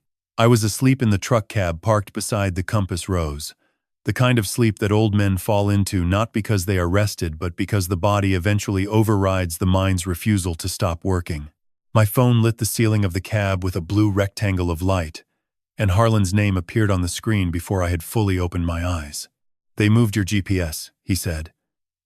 No greeting. No preamble. Harlan had never been a man who spent words on the edges of a conversation when the center was on fire. I sat up. The dock was dark except for the sodium lamp on the fuel pier, casting its yellow cone over empty concrete. "What do you mean, moved my GPS?" "The Compass Rose is registered in the Port Authority vessel tracking system. Every vessel with a transponder shows a position on my screen. Your barge has been at Dock 4 for 13 days, but as of 2 hours ago, the system shows the Compass Rose at a position 6 miles south of Fourchon, drifting in the open Gulf." He paused. "Your barge has not moved, Warren. Someone spoofed the transponder signal." I got out of the truck and walked to the bow of the Compass Rose.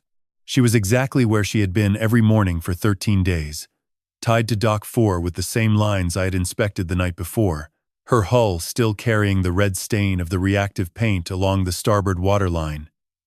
She had not moved, but according to the electronic system that governed every vessel movement in the port, she was 6 miles offshore, unmoored, adrift, and therefore subject to emergency salvage protocols. Harlan explained it in the flat, measured tone of a man who had spent 30 years reading screens that told him where ships were and who now understood that those screens could be made to lie. "If the system shows your vessel adrift in open water, I am required by federal regulation to issue a salvage and recovery order. That order authorizes any licensed salvage operator to board, secure, and tow the vessel to a designated facility. The vessel and its contents become the property of the salvage company until the owner pays recovery costs." I understood immediately. If the Compass Rose were towed to a Caldwell-affiliated salvage yard, everything aboard would be accessible. The ledgers, the vials, the steel plate, the sample jar, Eleanor's entire archive of evidence, built over years, hidden inside steel, recovered by a man in a borrowed dry suit, and a woman who dove alone while dying. All of it could be seized under the legal cover of a routine salvage operation triggered by a false GPS signal. "How long before the order triggers?" I asked. "I have discretion for 6 hours, Harlan said.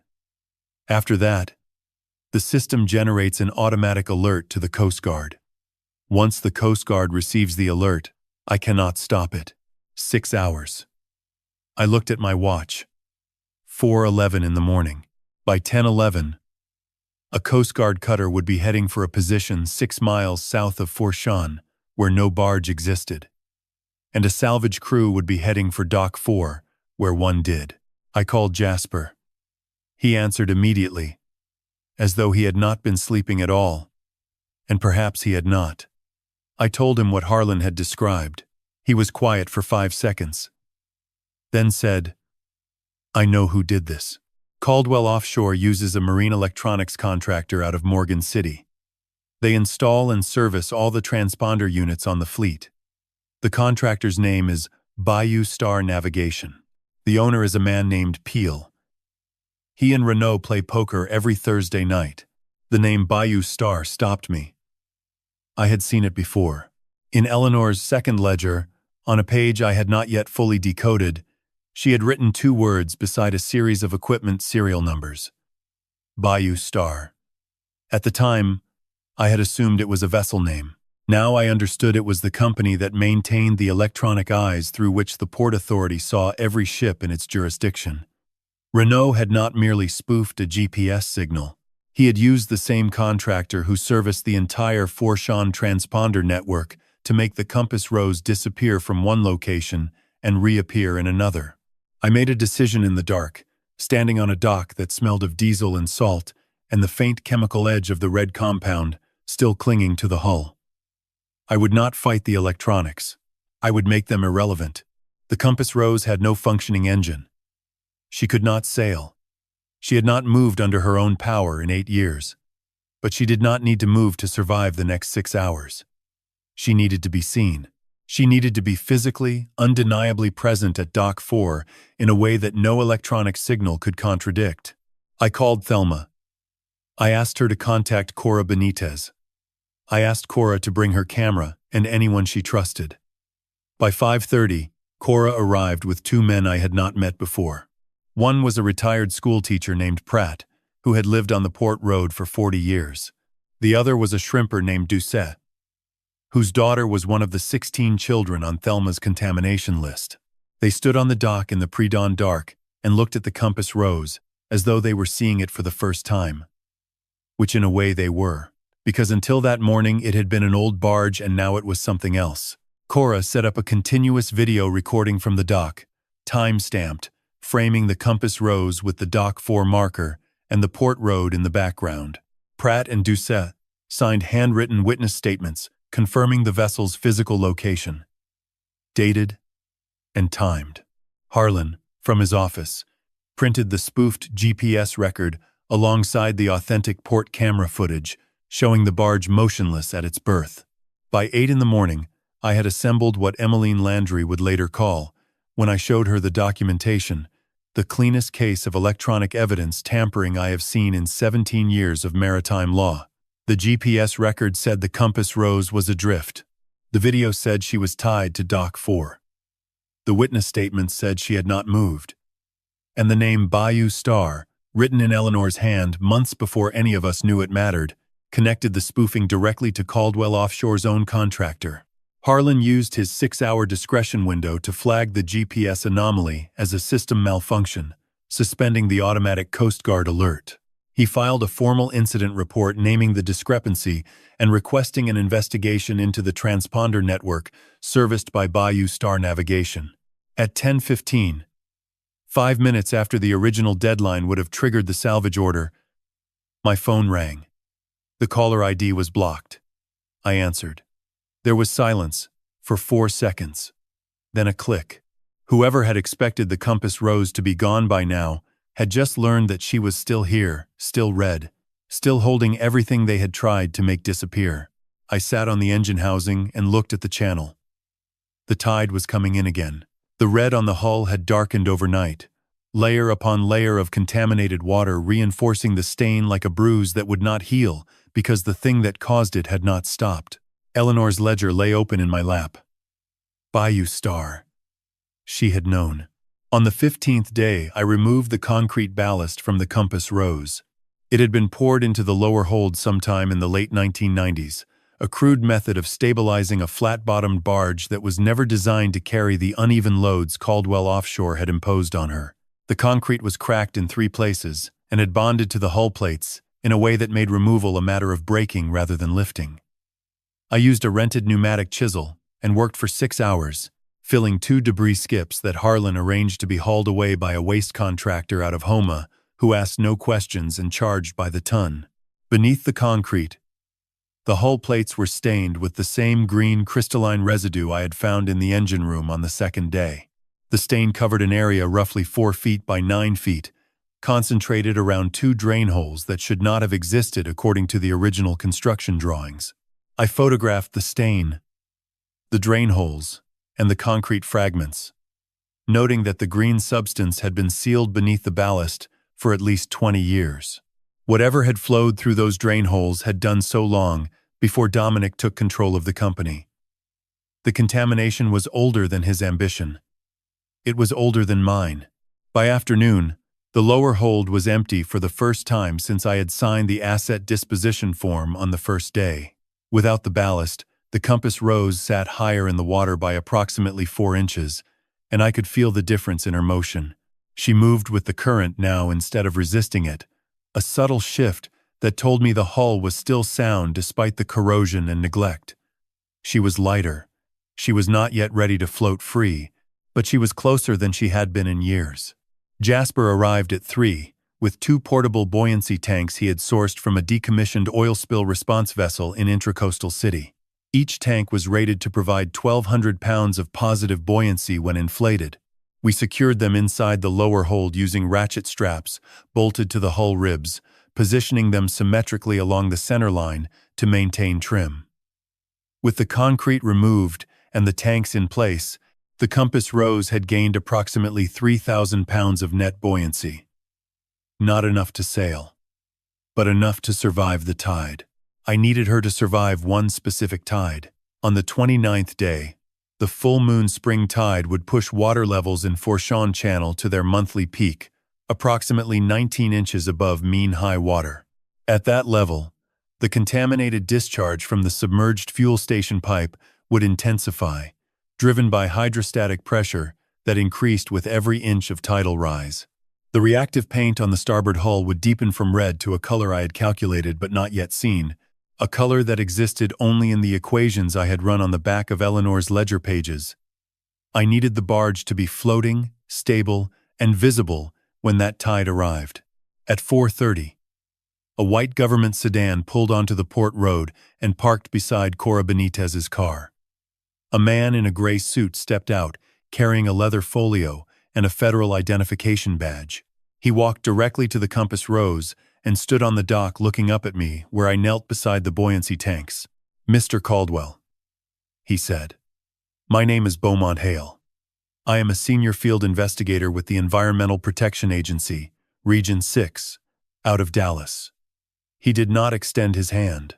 He opened the folio and removed a single sheet of paper. "I have a preliminary inquiry authorization regarding potential violations of the Clean Water Act, Section 309. At facilities operated by, or formerly operated by, Caldwell Offshore Incorporated." I climbed down from the hold and stood on the dock facing him. He was perhaps 50, with the careful posture of a man who had spent decades delivering sentences that changed the direction of other people's lives.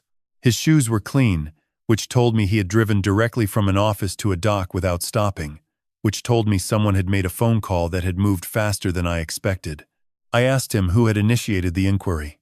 He said he was not at liberty to disclose that information. But he added, almost as an afterthought, that his office had received a formal complaint, accompanied by water sample analysis, photographic documentation of an active discharge source, a medical correlation report linking chemical contaminants to pediatric blood panels, and a Port Authority incident report documenting electronic tampering of a vessel transponder system. He recited the list without looking at his notes, which meant he had read the file more than once. Thelma's data, Jasper's photographs and sediment samples, Harlan's GPS spoofing report, Cora's time-stamped video, Emmeline's legal framework. Every piece we had gathered over 15 days, assembled into a single filing that had reached Dallas and brought a man in clean shoes to a dock in Fourchon before the concrete dust had settled. I invited Beaumont Hale aboard the Compass Rose. I showed him the hidden compartment behind bulkhead 3. I showed him the green residue, the drain holes beneath the removed ballast, the 3 vials, the sample jar, and the steel plate with Eleanor's chemical notation. I showed him the second ledger. I did not show him the first ledger or the recording. Some things were not yet ready to be given away. He examined each item without touching it, making notes in the folio with a pen that clicked once when he opened it and once when he closed it, a rhythm as precise as the man himself. When he reached the steel plate, he held it at arm's length, and studied Eleanor's scratched formula for a long time. "This notation," he said. "Who wrote it?" "My wife," I said. "She was a chemical engineer. She died 4 years ago." He looked at me. It was the first time his expression changed, from professional neutrality to something else. Not sympathy, recognition. The recognition of a man who understood that the evidence in his hands had been built not by an agency or a corporation, but by a dying woman working alone inside the walls of a condemned vessel. He closed the folio. "Mr. Caldwell, I am going to recommend that the EPA issue an emergency administrative order freezing all Caldwell offshore operations pending a full environmental audit.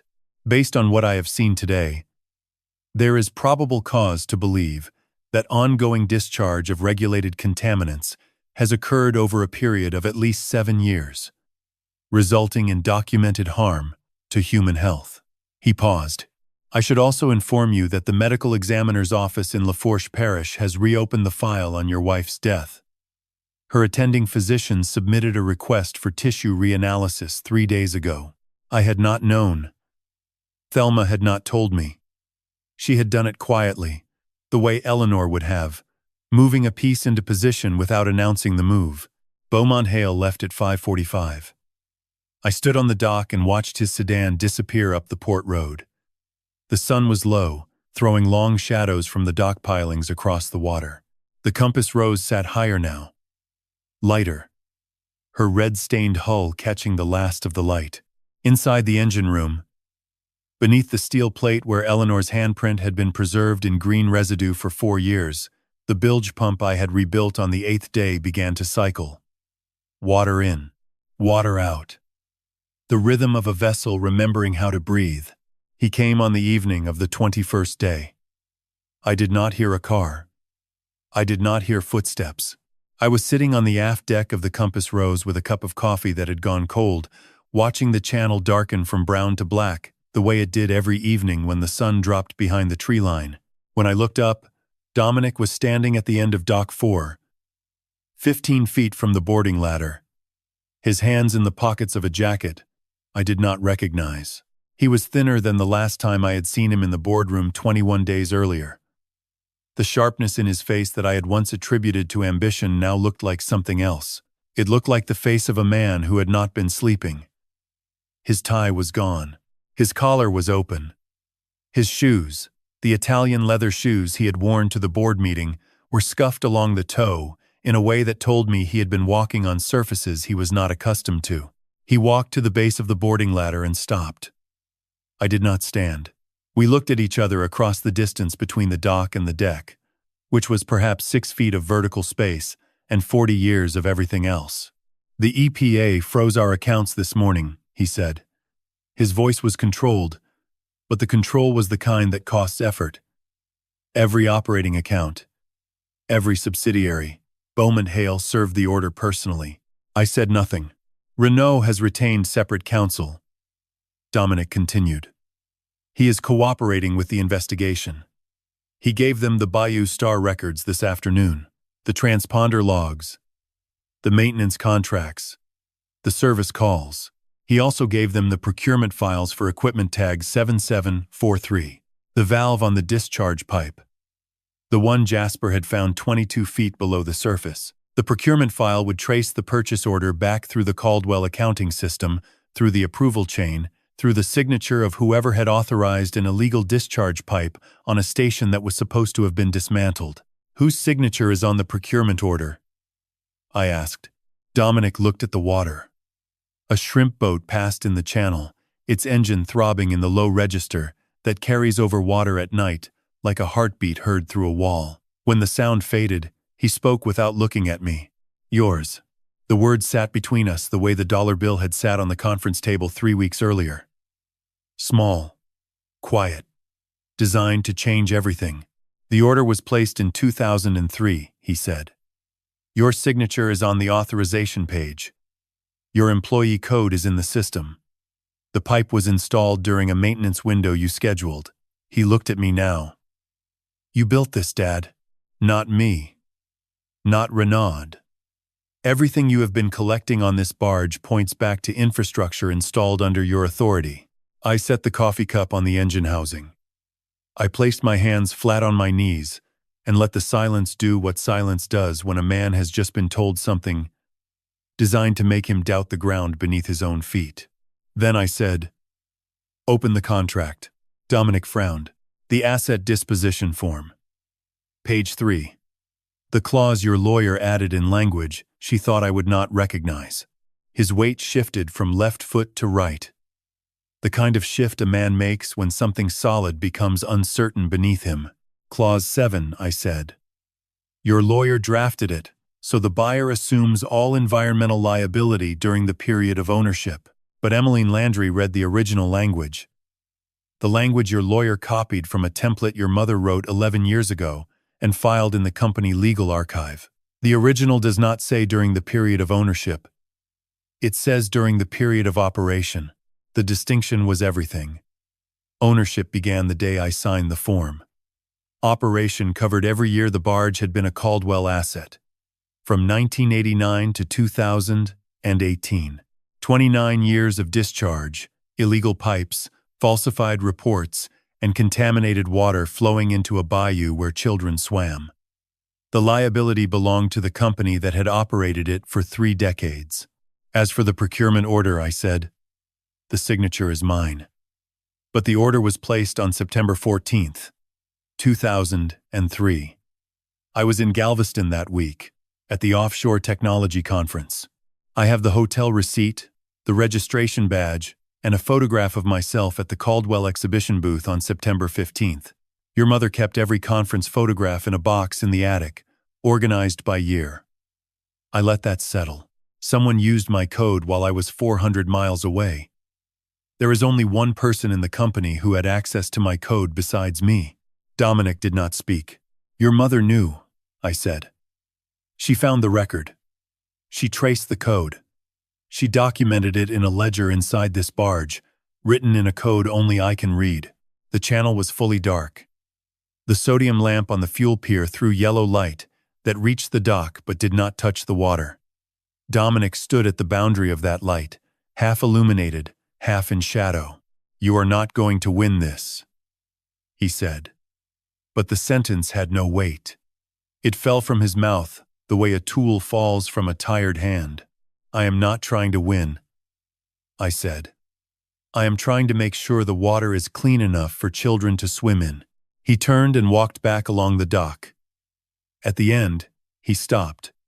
Without turning around, he said, "She was not my mother." I had known this was coming. Emmeline had told me about the letter, but hearing it spoken aloud, in Dominic's voice, on a dock where I had once carried him on my shoulders to watch the shrimp boats come in, was a different kind of knowledge, the kind that enters through the chest instead of the mind. She raised you, I said. She loved you. And she spent the last 3 years of her life building the thing that will save you from yourself, if you let it. He did not respond. He walked into the dark. I heard a car door open and close. Then an engine. Then nothing. The compass rose rocked once in the wake of the passing shrimp boat. A slow, deliberate motion. The way a person nods when they have heard something that does not require an answer. I picked up the cold coffee and poured it into the channel. The dark water took it without a sound. The engine had not turned over in 8 years. It sat in the center of the engine room like an iron heart that had forgotten its purpose. A 6-cylinder Caterpillar diesel, model 3306, rated at 300 horsepower when it was new, and rated at nothing now, because no one had asked it to do anything since 2018. Corrosion had fused the injector lines to the block. The starter motor housing was cracked along the mounting flange. The raw water intake was packed with mud, and the calcified remains of barnacles that had colonized the through-hull fitting during the years the barge had sat motionless at Dock 4. I began working on the engine at dawn on the 27th day. I had 2 days before the spring tide. The first task was the fuel system. I drained the old diesel from the tank through a petcock valve I had to free with penetrating oil and a pipe wrench. The fuel that came out was dark, nearly black, with a sulfur smell that told me the diesel had oxidized past any point of combustion. I refilled the tank with 40 gallons of fresh No. 2 diesel that Harlan had arranged to be delivered from a fuel distributor in Golden Meadow. I replaced the primary and secondary fuel filters with units I had purchased from a marine supply store in Morgan City 3 days earlier, paying cash. Because Emmeline had advised me not to create electronic transaction records that Caldwell's legal team could use to argue I was operating a commercial vessel without proper licensing. The injector lines required 4 hours. I freed each one individually, heating the fittings with a small propane torch and applying penetrating oil in cycles until the corrosion released. 2 of the 6 injectors were damaged beyond repair. I replaced them with rebuilt units from a box of Caterpillar parts that Jasper had found in a storage locker at the Crawfisherman's dock in Cutoff. The parts were old, but serviceable. They had been stored in oiled paper wrapping, the way mechanics preserved components before vacuum sealing became standard. And each one carried a handwritten tag with a date and a part number in ink that had faded but not disappeared. The raw water intake took another 2 hours. I cleared the mud and barnacle deposits with a brass rod and flushed the line with fresh water from a garden hose connected to the dock spigot. The impeller in the raw water pump was cracked, but held together when I reassembled the housing with a new gasket cut from a sheet of rubber I had brought from the truck. By late afternoon, the mechanical systems were as ready as I could make them. The engine had compression on 4 of 6 cylinders, which was enough to turn the shaft. The cooling system held pressure. The fuel system was primed and bled. The exhaust manifold had a hairline crack on the No. 3 runner, but it would hold for the limited operation I needed. I was not building an engine to cross the Gulf. I was building an engine to prove that a condemned barge could breathe. Jasper arrived at 5 and inspected my work without speaking. He moved through the engine room the way he moved underwater. Deliberate, economical, touching each component with the practiced attention of a man who understood that machines, like the sea, did not forgive carelessness. When he finished, he looked at me and nodded once. At 5:30, I sat in the wheelhouse for the first time since the second day. The helm was a simple affair, a wheel connected to a rudder cable that I had not yet inspected, and a throttle lever mounted on the starboard console. The ignition was a 3-position key switch, the same type Caterpillar had used on marine applications for decades. I inserted the key I had found in the boarding ladder toolbox on the first day. A brass key on a float ring that Eleanor had placed there. I now understood, because she had anticipated this moment. I turned the key to the first position. The instrument panel lit up. The oil pressure gauge, read 0. The temperature gauge, read ambient. The voltmeter showed 12.4 volts from the batteries I had charged overnight, using a portable unit borrowed from Harlan. I turned the key to the second position. The glow plug indicator illuminated. A small amber light that meant the preheat system was cycling, warming the combustion chambers for ignition. I counted 15 seconds. The light went out. I pressed the starter. The engine turned. It turned slowly, grinding through the compression of 4 cylinders with the reluctant, stiff rotation of something that had been still for too long. The sound was deep and uneven. Metal against metal, piston against cylinder wall, crankshaft pulling through bearings that had not seen oil pressure in 8 years. It turned for 3 seconds and stopped. I released the key, waited 10 seconds, pressed again. The second attempt was longer. 5 seconds of grinding rotation, and on the 4th second, a single cylinder fired. I felt it through the deck, a sharp, percussive pulse that traveled up through the hull and into the soles of my boots. 1 cylinder, a single combustion event. Then silence. I sat in the wheelhouse and looked through the cracked windshield at the channel. The sun was setting. The water was gold and red, carrying the last light of the day westward toward the marsh. I could feel my heartbeat in my hands where they rested on the wheel. I thought about the Caterpillar manual I had memorized 40 years ago in a night class at Nichols State, sitting beside a woman in a yellow dress who was studying chemical engineering and who would one day hide a ledger inside the walls of this very vessel because she believed her husband would come back for it. I pressed the starter a 3rd time. The engine caught on the second revolution. It caught rough, shaking the entire hull, rattling the loose fittings on the instrument panel, and sending a vibration through the wheelhouse floor that I felt in my teeth. Black smoke poured from the exhaust stack for 4 seconds, then gray, then a thin blue haze that cleared as the cylinders found their rhythm. The oil pressure gauge climbed from 0 to 32 pounds. The temperature gauge began its slow rise. The voltmeter jumped to 14.1 as the alternator engaged. The compass rose was running. For the first time in 8 years, her engine was turning, her shaft was spinning, her hull was vibrating with the low, steady pulse of a machine doing what it was built to do. Jasper appeared in the wheelhouse doorway. He did not smile. He placed his hand flat against the bulkhead and held it there, feeling the vibration the way a doctor feels a pulse. After a moment he said, "She runs." I kept my hands on the wheel. Through the windshield, the channel stretched south toward the Gulf. Dark water under a darkening sky. Somewhere beneath that water, the discharge pipes were still flowing. In 2 days, the spring tide would rise and carry their poison past this hull, and the red paint would deepen, and the evidence would be visible from the port road and the fuel pier and every vessel in the channel. But now the compass rose could move. And that changed everything. The spring tide arrived on the morning of the 29th day, and it brought the bayou with it. I stood on the aft deck at 5:45 and watched the water rise against the dock pilings, inch by inch, the way a slow truth rises against the structures men build to contain it. By 6:15, the channel had climbed 11 inches above mean high water. By 7, it had reached 16. The compass rose lifted with it, her hull rising from the mud shelf she had rested on for 8 years, her keel clearing the bottom for the first time since I had signed the asset disposition form 29 days earlier. The reactive paint on the starboard hull had already begun to change. The red that had appeared on the 11th day, the red that had darkened with each incoming tide, was now deepening into a color I had calculated but never seen with my own eyes. It was not crimson. It was not scarlet.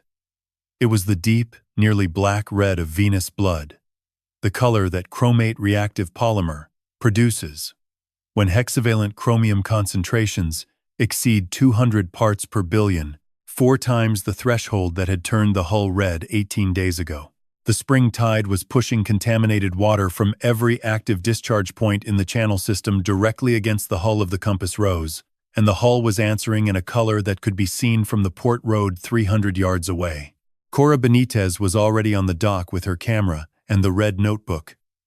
Beside her stood a man I had not met, carrying a professional video camera on a shoulder mount. She introduced him as her nephew, a freelance videographer who had driven from Baton Rouge at 4 in the morning without asking why. He began recording at 6:30 and did not stop for the next 3 hours. Harlan called at 7:15. "Beaumont Hale is on his way," he said. "He left Dallas last night. He will be at Fort Shawn by 10.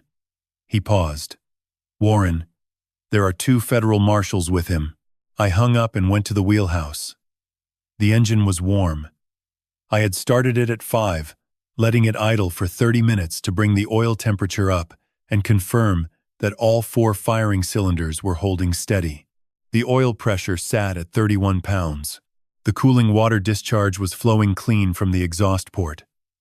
The shaft was turning at idle speed, a slow rotation I could feel through the deck plates like a resting pulse. At 8 o'clock, I untied the stern line. Jasper untied the bow. We did not speak. The lines fell into the water, and I pulled them aboard, coiling them on the deck the way I had been taught 45 years ago, by a man whose name I have forgotten, but whose hands I remember, thick and cracked, wrapping rope in figure eights, with a precision that made the task look like prayer. I advanced the throttle. The Caterpillar responded with a deepening of its exhaust note, and the compass rose moved. She moved slowly, pulling away from Dock 4 with the reluctance of something that had forgotten what motion felt like. The rudder cable was stiff. The helm required both hands.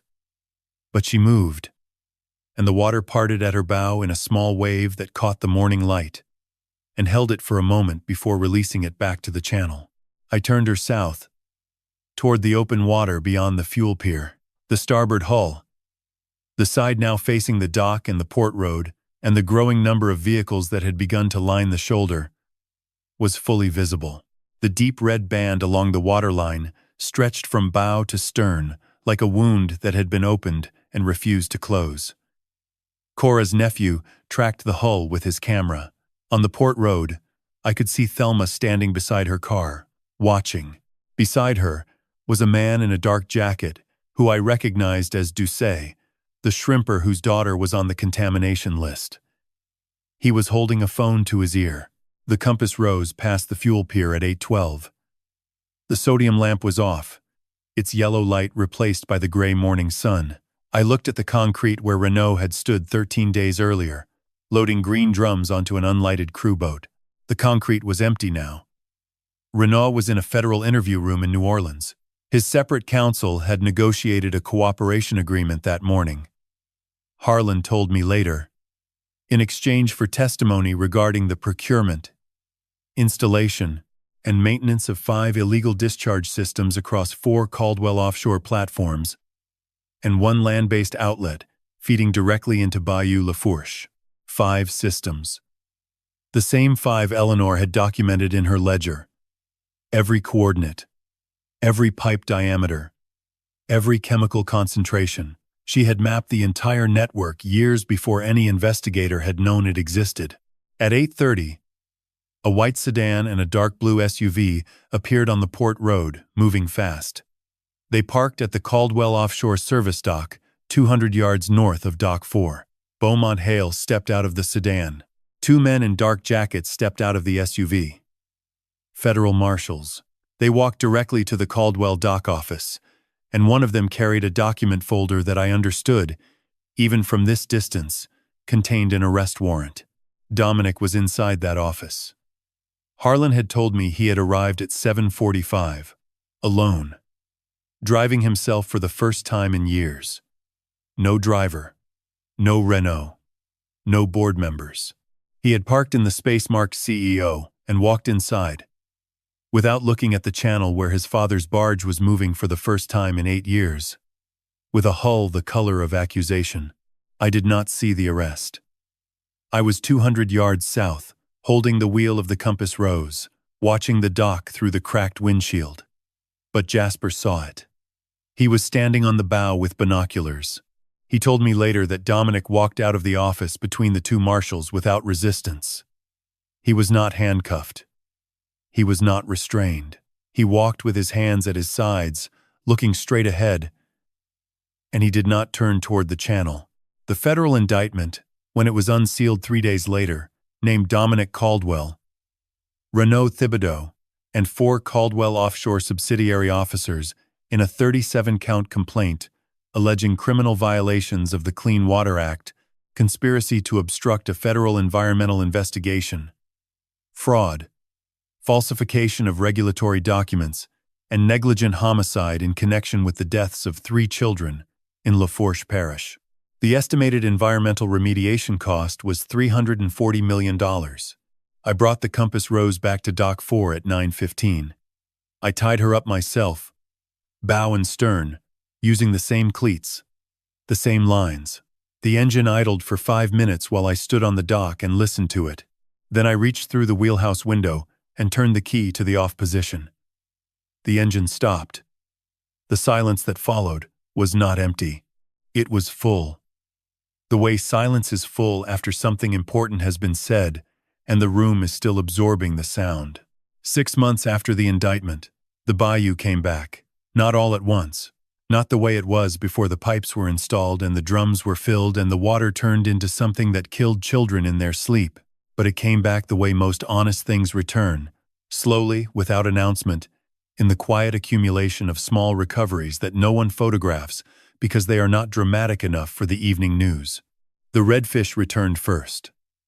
Harlan told me he saw them schooling near the Dock 4 pilings in October, 3 months after the EPA ordered the removal of all 5 discharge systems and the excavation of contaminated sediment from a 2-mile stretch of Bayou Lafourche. The shrimp followed in November. Duce caught a full net on his first trawl of the season and called Thelma from the boat because his daughter had asked him to bring home something alive from the water, and he wanted the doctor to know that the water had given him something alive to bring. Thelma's clinic treated the last of the 16 families in December. The blood panels were not clean. They would not be clean for years. Barium and methylmercury do not leave the body the way they enter it. They settle into bone and tissue and memory, and they take their time departing, if they depart at all. But the levels were falling. The numbers on her charts were moving in the direction that meant the source had stopped. And for Thelma, who had spent 4 years watching those numbers climb, the reversal was enough to make her sit at her desk after the last patient left and cry, in a way she later described to me as the kind of crying that does not need a witness, but does not mind one either. I was the witness. I had driven to the clinic that afternoon to deliver a copy of Eleanor's second ledger, which Beaumont Hale's office had returned to me after completing their evidentiary review. The original was in federal custody. The copy was mine. I placed it on Thelma's desk beside a framed photograph of the 3 children who had not survived, whose names I will not write here because their names belong to their families and not to this story. Thelma touched the ledger and then the photograph, and she did not say anything, and I did not expect her to. Jasper completed his final dive in January. He returned to the 3rd discharge coordinate, the one where Eleanor had scratched her chemical notation into the pipe collar, and he found the pipe removed, the foundation cleaned, and the seabed scarred but healing. He brought me a jar of sediment from the site. The sediment was brown, not green. He set it on the engine housing of the Compass Rose beside the original jar he had collected 9 months earlier, and the 2 jars sat side by side like a before and after that did not require explanation. His daughter Mai, who was now 8, had started swimming in the bayou again. He told me this on the dock one evening, while we sat on overturned buckets and watched the sun go down. He said it casually, the way a man mentions something that matters so much he cannot afford to say it with any weight.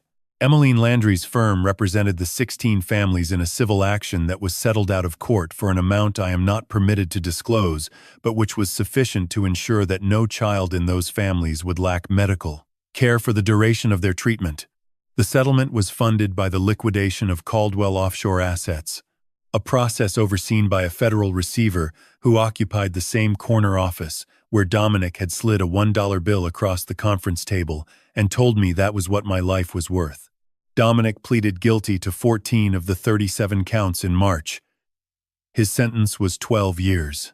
I did not attend the hearing. Harlan offered to drive me. Thelma offered to sit beside me. I told them both that I had spent enough time in rooms where my son's future was being decided by people who did not know him as a boy, who once fell asleep on my chest during a thunderstorm because the sound of my heartbeat was louder than the thunder. I visited him once, in April, at the federal facility in Oakdale. We sat across a metal table in a room with no windows. He was wearing a khaki uniform, and his hair was shorter than I had ever seen it. He looked younger. He looked, for the first time in 20 years, like someone who was not performing. I brought him a photograph. It was the one Eleanor had kept in the attic box. The conference photo from Galveston, September 2003. In the background, barely visible behind the exhibition booth, was a 4-year-old boy sitting on a woman's lap. Eleanor had brought Dominic to the conference. He had been there, in the same building. On the same day, someone had used my code to authorize the installation of a pipe that would poison a bayou for 2 decades. He looked at the photograph for a long time. Then he said, "I remember that trip. She bought me a snow cone outside the convention center. Grape." I nodded. It was grape. Eleanor always chose grape because Dominic would not eat any other flavor, and she had never once complained about the purple stains on his shirts. I did not ask him who had used my code. The federal investigation had already answered that question. I did not ask him why. Some questions are not meant to be answered in rooms with metal tables. I asked him if he was eating. He said yes. I asked him if he was sleeping. He said most nights. I asked him if he needed anything. He shook his head. When I stood to leave, he said, "Dad." I stopped. "The barge," he said. "Is she still at Dock 4? "She is." He nodded. And in that nod I saw something I had not seen since he was 9 years old and had confessed to breaking the window without being asked a second time. I saw the beginning of a man deciding to stop running from the thing he had done. I drove back to Forshawn that evening.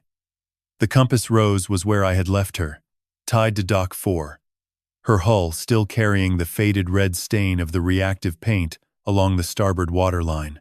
The stain was lighter now. The water was cleaner, but the mark remained, the way all true marks remain, not as a wound, but as a record. I sat on the aft deck with a cup of coffee and watched the bayou move. Somewhere beneath the surface, in the sediment and the gill tissue and the root systems of cypress trees, the evidence of what had happened here would persist for decades. Not as poison, as memory. The water remembers. Eleanor had written it as a fact. And facts, unlike men, do not change their story. If you have listened this long, then you know this is not a story about a barge or a dollar or a company that poisoned a bayou. This is a story about a woman who loved her family enough to hide the truth inside steel walls and wait for the one person she trusted to find it.